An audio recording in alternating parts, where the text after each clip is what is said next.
Hey there, and welcome back to another response to What Would You Say?, a fundamentalist Christian organisation that puts out anti-queer and anti-abortion propaganda. My name's Ethel, and today we'll be responding to their video, Is Sex Assigned at Birth?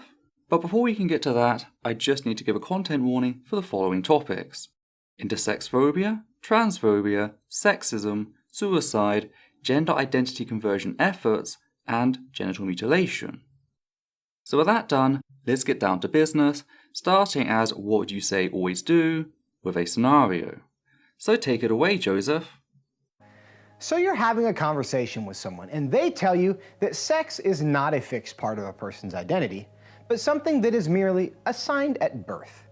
They go on to say that since sex is assigned at birth, it can be reassigned later, if the person discovers that a mistake was made. What would you say? Well, for a start, I'd point out the fact that a person's gender, their psychological sex as laid out in my previous response, is a fixed part of a person's identity. Now sadly, it's one which we are incapable of testing at birth, since the only way to do that is ask the person in question, which requires certain cognitive and linguistic abilities not typically seen in newborn infants. Now to be clear, when I say fixed, what I mean is we can't change it. Not only is it true that a person's perception of their gender can and very often does change over time, it's also true that a person's gender can change over time via natural processes. See gender fluid people, like myself, for example. Yet just because it can change on its own, does not then mean we have the ability to control it. So I hope that clarifies things for Joseph. First, a person's sex is acknowledged, not assigned. There are many things that doctors learn about a baby when it's born, like height, weight, and blood type. Those things aren't assigned, they are acknowledged. Other things are assigned at birth, like a name. Babies are assigned names exclusively on the preferences of their parents. Changing a name before, during, or even after birth has no real impact on the person because it is not a biological part of their identity. So, if we know that some things are acknowledged and some things are assigned, what category does a baby's sex fall into? Is it more like getting a name from your parents, or more like learning your blood type from the doctor? I think the answer to this is pretty clear, which leads to the second point.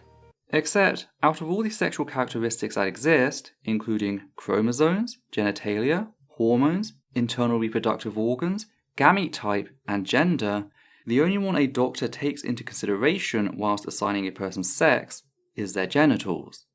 Society opts to ignore the vast majority of sexual characteristics to instead focus on one. That's not out of a biological necessity, that's a social decision, a decision which can be challenged and requires defending. I actually agree with the idea that some sexual characteristics are more important than others. The place we disagree is in regards to which characteristic. Joseph would define a child by the genitals found between their legs, seemingly for nothing more than an instilled desire to follow tradition. I meanwhile hold gender to be the most important. Why? Well, there's a few reasons. For a start, gender plays a much more important role in day-to-day life than your genitals. Our gender is a big part of how we greet one another and interact socially. Whilst your genitals are a private affair, something that should only be relevant around a doctor or otherwise consenting adults. That's why we've created language which identifies a person's gender, male, female, and neither, because it's socially important to us as a species, much in the same way as love is. It's also psychologically important. Forcing a person to deny their gender, whether they be trans or cisgender, causes tangible psychological harm. This is why rates of attempted suicide are so high among trans people, including trans youth, with as many as half of them having attempted to end their life within the past year.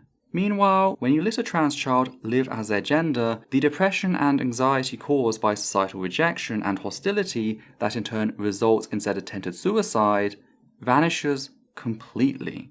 Which leads us on to the last point, and that's the fact that, unlike genitals, we can't change a person's psychological sex. Any attempt to do so is fundamentally destructive, with one study showing an increase in attempted suicide from 8% to 57%. And the harm is not just short term. Another study found that gender identity conversion efforts were associated with, quote, several measures of suicidality, including lifetime suicide attempts, end quote. That's why every major medical institution, both in the UK and the US, agree that we can't change a person's gender, and that all attempts to do so amount to a direct violation of medical ethics. So there's 3 reasons, showing not only why it's a good idea to center a person's gender when it comes to discussing sex, but how it's the only ethical course of action. Meanwhile, all Joseph has offered is his willful ignorance of how sex is assigned at birth. Second, sex is determined by our reproductive system. In most cases, humans were born with 2 chromosomes, either XX or XY. Those chromosomes lead to the creation of reproductive organs, which create sex hormones, which in turn create genitalia and secondary sex characteristics like body hair, bone structure, or an Adam's apple. Within our species, there are only 2 reproductive systems, male and female. While they clearly matter for reproduction, that's not the only reason they matter.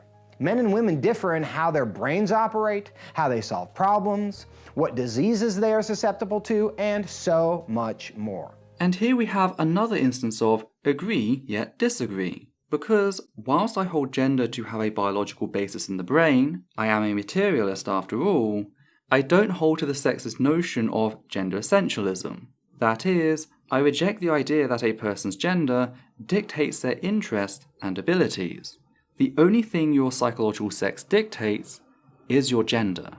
Now, the differences listed by Joseph, specifically brain function and problem solving, are differences brought about by a sexist society. Play is practice. So when we live in a society where boys are pushed to play sports and girls are pushed to play more social games, they end up practicing things like spatial awareness and social skills, respectively, making them better at solving problems related to what they learn. This is not an essential part of their biology, this is socialization. Though I find it interesting that What Would You Say are arguing the opposite, considering that only a few months after this video was published, they'd go on to put out a video titled Transgenderism Depends on Stereotypes. And believe me, I'm looking forward to tearing them a new one when we get to that. As for sex being determined by a person's reproductive system, where does that put the infertile? Do people lose their sex as they go through menopause? Does that mean children lack a sex before they go through puberty? Now, someone might respond to this line of questioning by resorting to teleology, pointing out that people who are infertile still have XX or XY chromosomes for the most part, and asserting that this shows which category they belong to by God's design. But we have case studies of people with XY chromosomes giving birth to multiple perfectly healthy children without the need for medical intervention. So chromosomes can't act as your decisive sexual characteristic. And since we can already change both genitals and hormones, which changes secondary sexual characteristics and impacts which illnesses they're susceptible to, by the way, that only leaves us with internal reproductive organs, gametes, and gender. Except we now have the technology to perform womb transplants in cis women, and researchers are now pushing to offer the same procedures to trans women, noting how it's unethical to deny trans women the same medical rights. Hell, one of the medical teams writing on the matter pointed out how, if there were concerns about a shortage of healthy wombs, because sadly a cis woman's ability to give birth is currently held above that of a trans woman's, they could try turning to trans men as a means of sourcing them.